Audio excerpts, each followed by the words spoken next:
다 까면서. 그때 이런 말씀 하셨죠. 말하면. 근데 이거 너무 뻔뻔하게 그냥 그때 공항성가 PD님 가셔가지고 네. 얘기하실 때 아니 내가 그거를 새 거를 이렇게 PD님 그러잖아요. 네. 아니 먹는 걸로 쓰면 안 되는 건데 새 거면 되는 거냐 이제 그랬더니 아 그게 아니고 식약처에서 뭐 우리가 다 뭐 해갖고 뭐 확인서도 네, 있고. 확인서도 있고 이렇게 나오는데 그게 전혀 뭐 사실 무근이라면서요. 그게 네. 식약처에 확인해 본 결과 우리는 그런 거 해준 적도 없고 야 이 정도인가 싶은 거죠. 이분이 이런 하는 여태까지 그러면 우리가 일반적인 시청자들은 너무 많은 걸 모르고 있을 가능성이 있겠구나. 변호사로서 보면 일단 그래요. 뻔히 탄로날 거짓말, 특히나 어디에 딱 팩트 체크하면 바로 탄로날 거짓말을 바로 하면은 저희는 그냥 사기의 기질이 다분한 사람으로 취급을 하거든요. 바로 전화해서 확인하면은 바로 탄로날 걸 그냥 거짓말해요. 좀 전에 말씀하신 거 이거 사기에 다분하다 이거 예. 나갑니다. 저도 이거. 소장 나가요? 소장 나오나요? 아니 근데 뭐 솔직히 그건 제 개인적인 의견이니까요. 그러니까 본인이 그 식약처에다가 승인을 받았다, 확인을 했다. 그래서 안전한 걸로 다 된 걸 썼는데 왜 그거를 문제 삼느냐는 취지 아니에요, 본인은. 네. 그러면은 식약처에 확인이 있었거나 아니면 없더라도 안전해야 그 뭐 논리가 성립이 되는 건데 둘 다 아니잖아요. 뭐 안전하지도 않으니까 당연히 식용으로 못 쓰는 거였고 식약처에서 확인한 적도 없어. 근데 그 얘기를 왜 하냐는 거예요. 상장사 대표가 그런 얘기를 하면 당연히 뭔가 주가를 방어를 하든 뭔가 회사의 이 신뢰도가 떨어지면 그만큼 재산상 손실이 날 거 아니에요. 그분 입장에서도. 그걸 방어하고자 그렇게 확인도 안 하는 사실을 그냥 거짓말로 한다? 그거 너무 이상한 거죠. 그럴 거면 직원이 나한테 뭐 허위 보고 자료를 했다라든지 진행될 때 아무도 문제가 있다는 걸 얘기를 안 했으니 나는 그걸 믿을 수밖에 없었다든지 뭐 최소한 이 정도 해명이 있어야지 그래 사람이면 그럴 수 있지 정도는 그것도 잘못된 거지만 핑계라도 대던가 뭔가 해명이 있었어야 되는 게 아니냐는 거예요. 네, 근데 그게 아니고 그냥 묵묵부답이죠. 그거에 대해서. 그거에 대해서 뭐라고 걸지는 않아요? 그거는 안 걸어요. 안 걸죠. 뭐 네. 식약처에서 확인했더니 사실 무근이라서 허위 사실입니다. 뭐 이런 거에 대해서 허위 사실 아니다라고 해명 없죠. 없어요. 그러니까 너무 이상한 거죠. 이게 뭐 조그마한 구멍가게나 뭐 동네 아저씨가 그냥 아무 말 대잔치 하시는 분 같으면 모르는데. 아무튼 이 발언으로 변호사님과 네. 저는 한 대를 탔다. 그리고 뭐 하는 네. 걸로 봐서는 소장에 달아갈 수도 있다. 네, 뭐 제가 크게 사회 정의에 무슨 관심이 있고 뭐 그럴 거면 정치를 했겠죠. 근데 막 그런 사람은 아니고 그런데 별로 휘말려 본 적도 없기는 한데 그래도 좀 아닌 건 아니지 않을까요? 전체가 다 나쁘다는 게 아니에요. 그렇지만 개별 사안에 대해서 PD님이 뭔가 팩트 체크하시고 이것 좀 해명 좀 해줄래? 내가 확인해보니 너네 말이랑 다르던데? 라고 하면은 확인을 해줘야죠. 소송을 걸거나 압박을 하고 이럴 것이 아니라 왜 나만 괴롭혀 이럴 게 아니라 그런 해명 없이 심지어 그걸 적극적인 어떤 뭐 거짓말이라고 할 수밖에 없잖아요. 그렇게 해서 해명 아닌 해명을 한다라는 것이 좀 상식적이지가 않죠. 그러니까 상식적이지 않은 거에 비해서 영향력이 너무 컸던 분이기 때문에 네, 그 부분에 대해서는 분명히 바로잡고 넘어갈 필요가 있다는 거예요. 그리고 변호사님의 의견이다. 네, 그냥 제 의견은 그렇습니다. 제 네. 개인적인 감정과 의견이 그렇다. 왜 그렇게 바로 탄로날 거짓말을 하셨느냐. 그런 얘기 듣기 싫으면 사실 자기가 잘 해명을 해야죠. 맞습니다. 네. 네. 이 마음이 굉장히 편안한 마음으로 시작을 할 수 있을 것 같습니다. 네. 자, 오늘의 주제는 백종원과 상표권입니다. 전세준 변호사이자 변리사님 나오셨습니다. 예, 안녕하세요. 전세준 변호사입니다. 옛날 홍콩 영화 보면 왜 쌍칼, 예. 쌍권총 있지 예. 않습니까? 네. 쌍변이십니까? 아이고, 변호사이자 변리사. 과찬의 말씀이십니다. 그거는. 변호사, 변리사 둘 중에 하나만 고르라면 뭘 고르실까요? 변호사를 선택하죠. 변호사를? 예. 업무 범위가 변호사가 훨씬 넓기 때문에 예. 변리사보다는 변호사가 저는 훨씬 좋은 것 같습니다. 변호사가 더 맞으신다. 예. 개인적으로? 예, 저는 개인적으로 더 의견입니다. 이것도. 네, 이거 제 완전 개인적인 의견. 자, 바로 본론 들어가겠습니다. 2013년에 방송된 SBS 힐링 캠프 보면은 예. 백종원 씨가 이렇게 얘기를 합니다. 네. 제가 막 자랑하고 싶은 거는 흔히들 알고 계신 대패 삼겹살 그거 제가 개발하고 제가 진짜 특허까지 갖고 있거든요. 특허가 있다고 주장을 했어요. 예. 그러니까 부산 초량에서 국민학교를 졸업한 이경규 씨가 의심스러운 눈빛으로 네. 이렇게 얘기합니다. 본인 직접 다 개발했습니까? 이렇게 얘기를 합니다. 예. 그랬더니 백종원 씨 대답이 네, 100% 죠. 제가 다 했습니다. 네. 이렇게 답을 합니다. 근데 계속 의구심이 들었는지 이경규 씨가 또 물어봐요. 토크를 하는 와중에 네. 음식도 특허를 받아줍니까? 이렇게 얘기를 해요. 네네. 백종원 씨가 네. 대패 삼겹살이라고 많이 알려진 것도 제가 직접 만들어 가지고 이렇게 답변을 합니다. 자, 여기서 질문입니다. 네. 대패 삼겹살 특허를 가지고 있다는 백종원 대표의 말은 사실입니까? 그것은 사실이 아니죠. 그러니까 뭐 그 당시에 본인이 특허와 상표의 차이를 전혀 몰라서 그런 얘기를 했는지는 모르겠습니다. 음식을 만드는 방법도 그 제조 방법에 관련된 특허를 낼 수는 있어요. 그렇지만 뭐 예를 들면 뭐 김치를 30일 동안 쉬지 않게 한다든지 24시간 동안 뭔가 뭐 굳지 않는 떡 뭐 이런 것들은 기술이 들어가는 부분이라서 그 제조 방법에 따라서 다른 거니까요.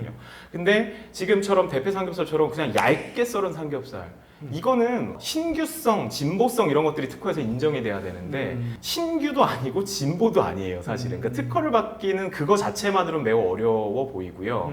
다만 대패 삼겹살이라는 것이 약간은 은유적인 표현이 들어가 있는 단어의 조합은 상표 등록이 가능한 경우가 있어요. 뭐냐면 대패라는 거는 사실을 나무를 이렇게 미는데 쓰는 그런 어떤 도구잖아요. 그렇죠. 네, 예. 네. 근데 대패 플러스 삼겹살 하니까 얇게 돌려 말려 있는 삼겹살 이렇게 은유적인 표현으로 갔을 때에 그거는 이제 식별력이 좀 있다고 봐서 상표 등록은 가능할 수 있어요. 자, 그러면은 백종원 씨가 말씀하신 내가 특허가 있었고 그 음식을 개발을 해서 거기에 특허를 받았다라고 하는 거는 표현 자체는 말이 안 되는 거예요. 특허를 받았다. 네, 특허를 받았다는 건 말이 안 된다. 거짓이다. 네, 그것은 말이 안 되는 거죠. 음식 레시피나 예. 그 배합 비율 같은 거는 특허를 받을 수가 있나요? 특허 받을 수 있어요. 아, 그래요? 예, 근데 이제 코카콜라 같은 네, 거. 근데 코카콜라를 당연히 받을 수 있는데 절대 안 받죠. 특허는 20년 뒤에 풀려버려서 누구나 그거를 다 보고 만들 수 있거든요. 네. 그러니까는 그거를 대부분은 영업 비밀이라고 해서 금고에 꽁꽁 감춰 놓는 것이고 두쫑쿠는 그러면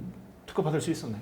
그건 상표 등록은 가능할 걸로 보이는데 누군가 아마 상표 출원을 했을 것 같아요, 그거는. 근데 두쫑쿠도 남들이 하기 어려운 뭔가가 있어야 돼요. 그 안에 노하우가 들어가 있어야 돼. 그 맛 자체가. 누가 해도 같거나 비슷하고 대충 두 큰술 뭐 이런 거는 안 돼요.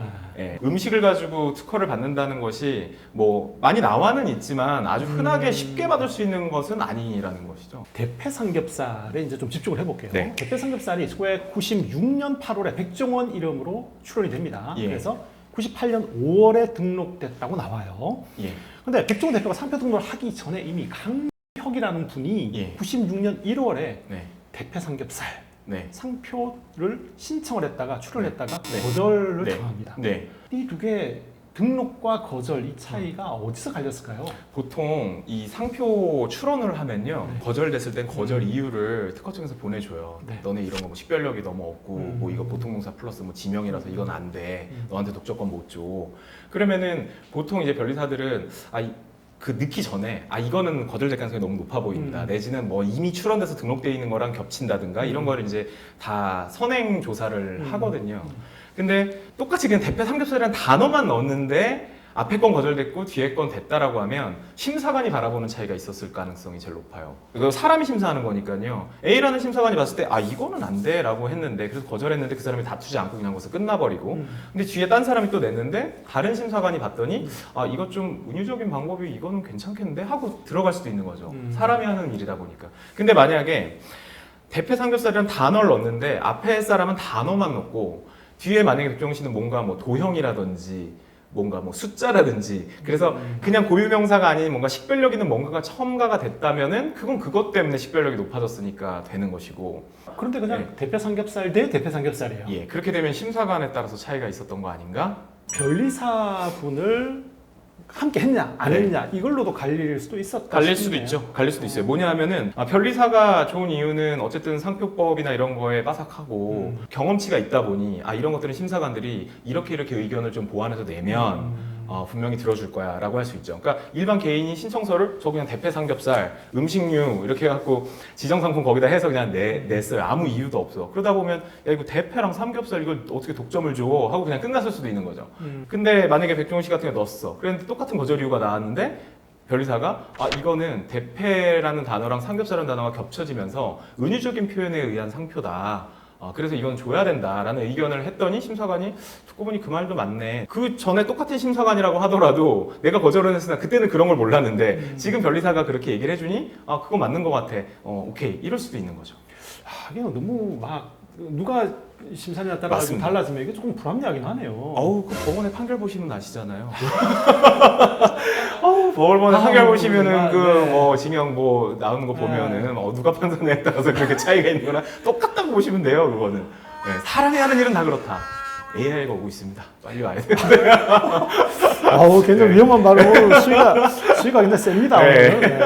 그래서 보통은 변리사들이 그런 게 자신이 없단 말이에요. 그 네. 단어만 넣어가지고 되는 경우가 쉽지 않기 때문에 로고 같은 거 하나 만드시죠. 이렇게 얘기를 해요. 디자인 업체에다 맡겨서. 네네네. 그래서 뭐 하나 받고 대패 삼겹살 이러면 그거 플러스가 되니까 식별력이 생기는 거죠.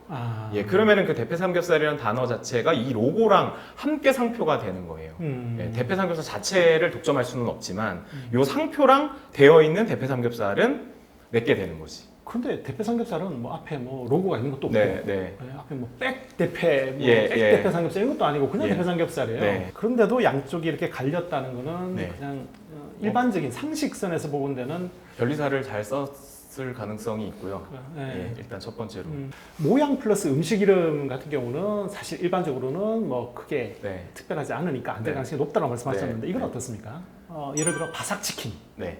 바삭. 네. 이건 뭐 어떤 음식 먹을 때 나는 소리일 수도 네, 있고 네. 식감을 표현하는 단어일 수도 있고 플러스 음식 이름. 네. 그거는 안 돼요. 일반적으로 바삭이라는 것도 그렇고 치킨이라는 것도 그렇고 그냥 다 완전 보통의 명사고 누구나 다 써야 되는 이름들이잖아요. 네. 그걸 조합을 했다는 이유로 너만 쓸 수 있어라고 하는 거는 안 나올 가능성이 높고 물론 심사관을 누굴 만나고 뭐냐에 따라 조금 달라질 수는 있지만 일반적인 그 상표법상의 법리에 따르면 그건 좀 가능성이 낮다.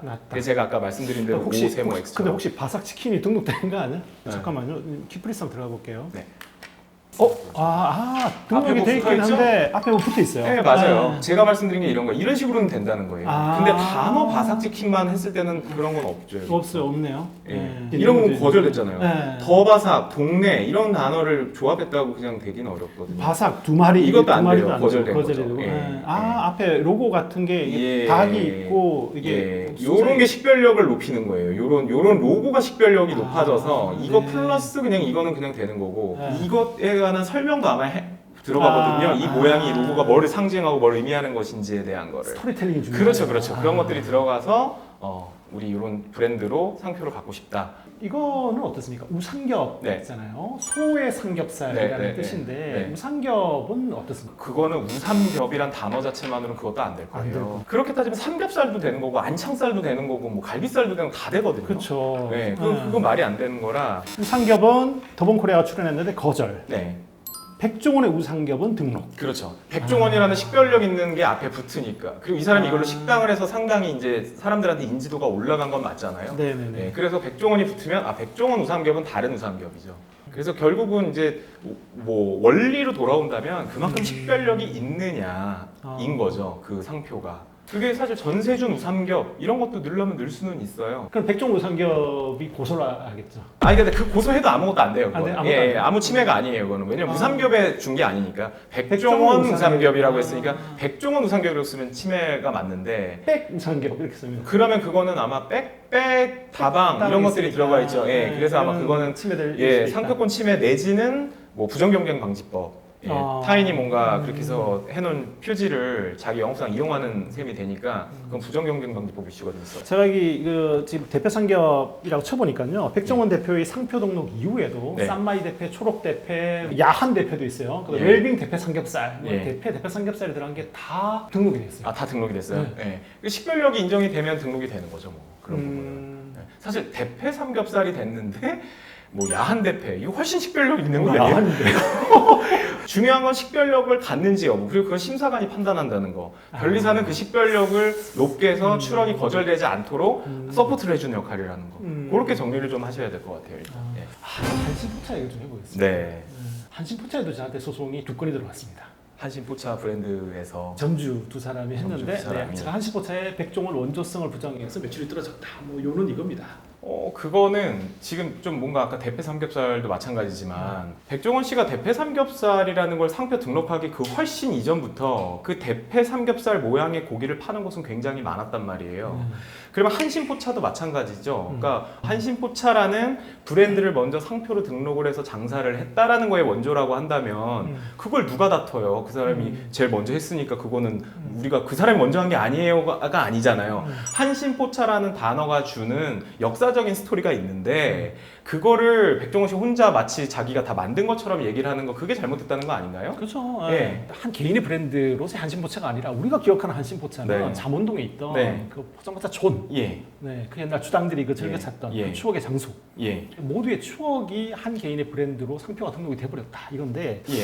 보니까 2015년에 더본코리아가 한신포차를 출원해가지고 2017년에 등록이 승인됐습니다. 네. 근데 제가 이제 보니까 2009년에 지세근이라는 분이 예. 한신포차로 상표 출원했다가 또 거절당했어요. 예. 그래서 2010년에 더본코리아가 백종원 한신포차 네. 이렇게 출원했다가 또 거절당해요. 네. 그리고 프로에게 보니까 2014년에 최지우라는 분이 네. 모두가 사랑하는 명가 한신포차 신스 1997이라는 상표를 출원했다가 다시 거절을 당합니다. 네. 근데 2015년에 더본코리아가 낸 한신포차 상표권은 어떻게 등록이 가능했습니까?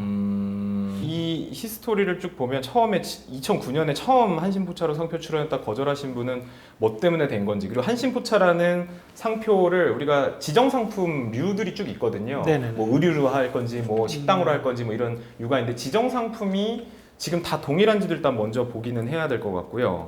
다 식당이었을 거라면 네. 다른 게 사실은 거의 없고 네. 오히려 2010년에 백종원 한신포차가 오히려 거절이 아니라 등록이 됐어야 될 가능성이 더 높아 보이는데 한신포차 근데 뭐 추가로 또 출원한 게 있다고 하는데 올해 4월 28일 지난달에 출원이 됐어요. 네. 근데 얘들이 지금 왜 이걸 또 출원했지? 더 류가 더 추가되는 건가요? 아니요 지금 상품별로 43류에서 그러니까 코드가 추가될 수 그러네요. 가정 배달 음식업, 예, 간이 예, 음식점업, 예, 예. 닭발 전문 식당업, 도시락 음식점, 네. 뷔페 식당, 샐러드 바, 식당업, 식당 체인업, 카페 서비스. 네 이런 것들이 될 수 추가되네요. 있죠. 근데 이 앞에도 그럼 식당 체인업이 없었다는 얘기인가요? 이상하네. 식당업과 열어보시죠. 식당 체인업이 없이 43류를 등록한다? 예 그러네요. 그거밖에 아. 없었네요. 예, 그러니까 지정상품 그 부분이 유사금 코드 부분에서 상품 분류는 43으로 다 되는데 지금 요런 것들이 뭐 유흥주점업, 주점업, 포장마차 그러면- 이것만 했다가 그러면 이럴 수 있겠네요. 그 전에 안 된 사람들은 다 식당 체인업이든지 그런 걸 내가지고 안 됐을 수도 있겠네요. 뭐 그럴 수도 있겠죠. 있겠네요. 예. 그러니까 지정 상품이 뭐냐에 따라 가지고 거절 사유가 달라질 수 있으니까 그런 것들을 다 검토해서 보긴 해야 돼요. 한신포차 예전에 했던 걸 보면 이분은 다 있네요. 네. 이분은 식당업과 식당 체인업이 다 포함된 걸 했는데 웬만한 걸 다 넣었는데 지세근 씨는 2009년에 네. 안 됐고. 거절이 됐고 네. 백종원 한신포차도 이런 걸 넣었는데 안 됐고 네. 백종원 네. 씨가 2015년에 네. 한신포차의 식당업이나 식당 체인업으로 등록을 한 게 아니라 네. 일반 유흥 주점업, 네. 포장마차 전문 일반 유흥 주점업, 네. 포장마차 전문 주점업, 그러니까 네. 주점이나 네. 유흥 주점으로 한신포차 등록을 예. 해서 등록이 받아들여진 예. 거라고 봐야 될 것 같네요. 그렇죠. 그 다음에 올해 지금 식당 체인업 해가지고 다시 네. 일단 저게 출원은 되어 있는데 거절이 나올지 등록이 될지는 한번 지켜보시죠. 사실 지금 식당업, 식당 체인업을 하고 있는데 상표권은 이거로 받지를 못했던 거였네요. 그전에는 그죠? 네, 네, 그렇죠. 근데 체인업을 받지 못했다고 그래도 다른 사람이 이걸 받을 가능성은 사실상 좀 어렵긴 없죠. 하죠. 네. 예. 이런 게 있어요. 사용을 계속 함으로써 식별력이 생기는 경우에도 또 받아주거든요. 그러니까 처음에는 안 받아주다가 이 시간이 많이 지났잖아요. 그럼 사람들이 한신포차 하면 더본코리아 그 브랜드 이렇게 젊은 친구들은 그렇게 생각합니다. 예, 그렇게 생각해버리면 가능성이 높아요. 받아주는 게 시간이 많이 지나서 식별력이 생겼다. 한신포차 하면 딱 거기가 사람들이 인지를 하고 있고 광고며 그리고 한신포차라는 이름으로 매출을 일으키는 거며 업태며 이런 걸 다 종합해 보면 이 사람이 식별력이 생겼어. 이 사람 상표야라고 이제는 보여지면 그렇게 될 가능성이 예, 그렇게 될 가능성이 있다. 꽤 있어 보이는 거군요. 거죠. 예. 그리고 젊은 친구들은 사실 한신포차가 역사가 그렇게 된 거 모르죠. 모르죠. 80년대에 뭐 예, 예. 태어나지도 않았으니까. 예, 그렇죠. 근데 만약에 이래가지고 이게 한 300년이 지났어요. 네. 이때 이제 우리나라의 그 유흥 문화 아니면은 이렇게 포장마차라든지 뭐 네. 대형 실내 포차 이런 거라면 백종원이 만들었다 이제 이렇게 되는 거잖아요. 그 역사가 왜곡이 될 가능성이 있기 때문에 그래서 네. 그런 사료들에 관련된 건 우리도 남겨놓을 필요가 있고 네네. 우리나라 식문화 역사를 보면 고도성장기 시절에 80년대, 예. 그다음 90년대 대표 삼겹살이 안 들어갈 수가 없거든요. 예. 그러니까 고기 뷔페 반짝했다가 사라진 거랑 예. 대표 삼겹살은 꼭 그 식문화 역사에 들어갈 수밖에 없는데 네. 그게 한 200~300년 지난 다음에 이제 백종원 막 빛이 막 비치면서 막 그거는 좀 막아둘 필요가 있다. 네. 이런 게 사실이 아니니까요. 시간 네. 지나고 사실 한 10년만 지나도 네. 어르신들 다 돌아가시거나 이러시면 그러니까 아니면 팩트만 얘기하자면 대패 삼겹살의 상표권자다. 더본코리아가 상표 등록에 성공한 자다. 예. 변리사와 함께하고 좋은 심사관님 만나셔가지고 대표 삼겹살을 받은 자다. 예, 왜냐하면 못 받으신 분도 못 받으신 있으니까. 분이 있으니까. 예, 그게 뭐 법적으로 어떤 의미가 있는지 여부를 떠나서 그냥 팩트만 놓고 보면 상표권자는 맞다. 그렇지만 그 대패 삼겹살이라는 음식 자체, 돼지고기를 그런 식으로 얇게 가공을 해서 뭐 양념을 하든 아니면 그냥 구워 먹든 그런 컨셉을 처음으로 만든 사람은 아니다. 근데 지금 분위기가 또는 본인이 나와서 하는 얘기가 그걸 처음으로 해가지고 그렇게 팔아갖고 이게 내가 최초다 라고 하는 거는 그거는 말도 안 돼요. 자기가 이거를 하기 전까지 한 번도 그런 음식을 보지 못해서 난 내가 진짜 처음인 줄 알았다. 그리고 그 뒤로도 딴 데서 하는 게 내 걸 따라한다고 난 나 혼자 생각을 했었다. 저는 그 정도 해명이라도 했으면 좋겠다는 거예요. 근데 그게 아니고 이미 객관적인 팩트에 의해서 다 나와 있는데 그럼에도 불구하고 굽히지 않고 아예 대놓고 광고를 할 정도로 하니까 그거는 좀 잘못된 게 아니냐는 거죠. 개발했다 이러니까. 예. 그거는 좀 맞지가 않아요. 93년도에 개발했다는 거는 그 전에서 팔던 분들은 그럼 뭐야? 그 개발이라고 하기도 뭐하지 사실. 그렇죠. 얇게 썰은 고기가 어떻게 자기가 개발을 해? 대패 삼겹살이란 단어 자체를 상표로 쓴다는 건 오케이예요. 근데 고기를 얇게 썰은 그걸 내가 기술을 했다라고 하면 야 그럼 징기스칸이 샤브샤브 먹을 때는 그럼 뭐 두껍게 썰어서 먹었겠니? 그런 식의 반론이 가능한 거예요. 어렸을 때 많았단 말이에요. 고급 음식점 같은 데는. 그런데 다 얇게 해서 샤브샤브로 담가 먹잖아.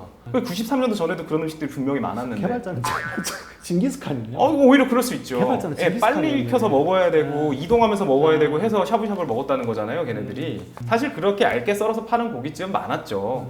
근데 명칭에 있어서는 내가 먼저 메뉴에다가 넣고 상표 등록받은 거 맞아요. 제가 알기론 93년도에 제가 하기 전에는 대패 삼겹살이라는 메뉴로 파시는 분은 없었어요. 다만 사람들이 그냥 말은 그렇게 했을지 몰라도 그러니까 그렇게 해서 좀 팩트를 바로 잡아도 이게 무슨 대단한 문제도 아니잖아요, 사실은. 그러니까 그런데 그걸 바로잡지 않고 저에게 소송을 걸었다. 그러니까 뭐 허위 사실에 의한 뭐 명예훼손 이런 거. 그러니까 원조성을 부정해가지고 매출이 떨어졌다. 아, 대패 삼겹살이? 네, 대패도 있고 한신도 있고 뭐 바이어티하게 있습니다. 종류별로. 원조성이 떨어져 갖고 안 간다? 제 생각엔 원조성이 떨어져서가 아닌 것 같은데.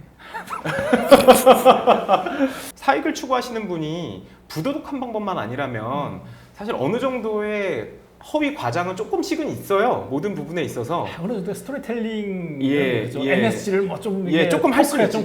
조금 과장할 수는 네. 있지. 근데 그게 아니라 완전 사실이 아닌 거를 진짜 사실인 것처럼 얘기하는 것은 그거는 좀 말이 안 된다는 거죠. 그리고 그게 밝혀졌는데 왜 그거에 대해서 제대로 해명은 안 하고 왜 소송을 거는지.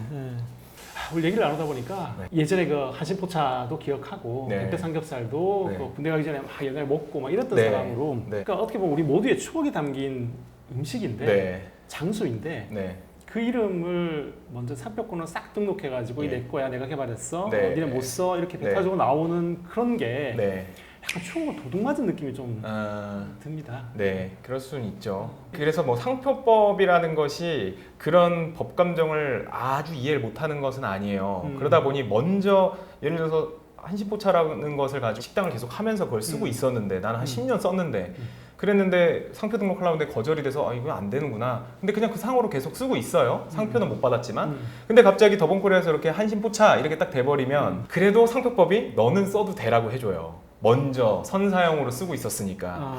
그렇지만 확장은 못해. 상표권자가 생겨버렸으니 프랜차이즈고 뭐고 딴 거 못해. 얘네 권리야. 이렇게 돼버리는 거죠.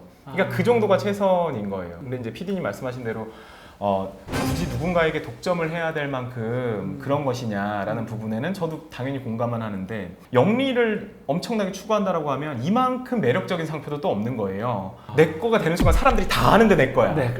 그 욕심이 얼마나 나겠냐는 거죠. 이게. 장사하는 사람 입장에서 보면 그것만 내가 내 걸로 가지면 모두가 아는 인지도 좋죠. 있는. 내가 인지도를 상승시킨 부분은 요만큼인데 이미 사람들이 많이 알고 있었던 거다라고 하면 이제 그렇게 되는 거죠. 이게 좀 상식 밖의 것들은 많은 사람들이 공감하기 어려운 것들에 대해서는 하지 말았으면 좋겠다.